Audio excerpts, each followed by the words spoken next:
Oui, je m'appelle Madi Biaye, je suis conseiller technique régional pour le Fonds des Nations Unies pour la population, UNFPA, pour l'Afrique de l'Est et l'Afrique australe, basé à Johannesburg, en Afrique du Sud. Malibia, quelle est la place des jeunes dans la CIPD? La place des jeunes dans la conférence internationale de la population et développement, particulièrement sur son plan d'action, est fondamentale. Elle est fondamentale parce que nos populations, particulièrement en Afrique, sont une population jeune, parce que vous avez plus de 40% dans la plupart des pays de la population qui a moins de 15 ans. Cela veut dire que ces populations de moins de 15 ans, pour ces populations, il faut forcément tenir compte de leurs problèmes en matière de santé, en matière d'éducation, par exemple, et en matière d'emploi, par exemple, quand ils vont atteindre les âges, un âge de travailler.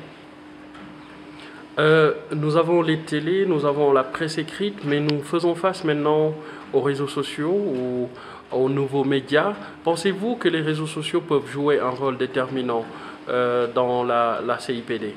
Absolument.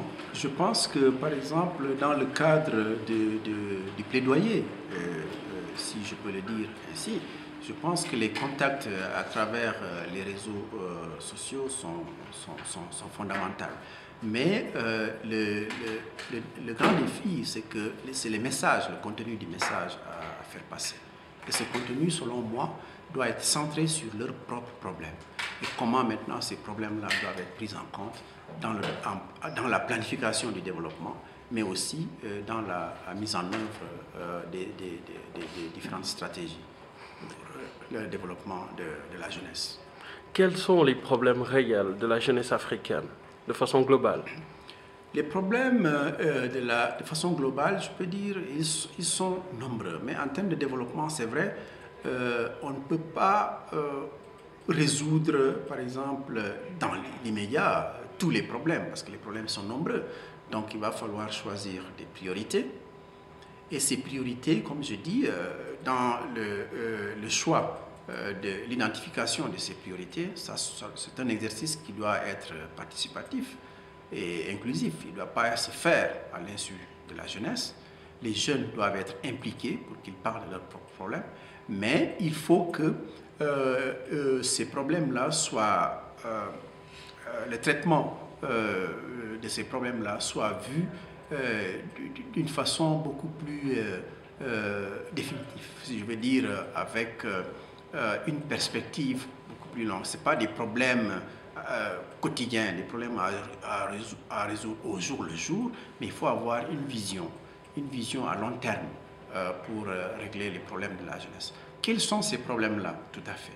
Mais ces problèmes sont liés à beaucoup de choses. Vous savez, quand vous avez une population en majorité jeune, qu'est-ce que cela veut dire pour un leader? Cela veut dire un décideur politique. Cela veut dire qu'il faut beaucoup d'investissements pour leur santé, parce qu'il faut que cette population soit en bonne santé, ses enfants soient en bonne santé. Il faut des investissements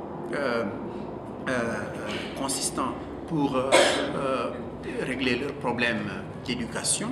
Il faut qu'ils aient accès à l'éducation et une éducation de qualité.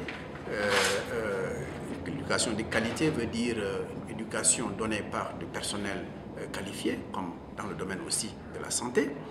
Et maintenant, après l'éducation, il faut qu'ils aient les capacités, donc il faut qu'ils soient préparés. Donc, tout à l'heure, on a parlé des nouvelles technologies, on a parlé des médias sociaux, mais les nouvelles technologies, il faut que ces jeunes-là soient au courant de ces nouvelles technologies et ils les adoptent et qu'ils sachent les utiliser pour au moins suivre le progrès du développement dans nos pays.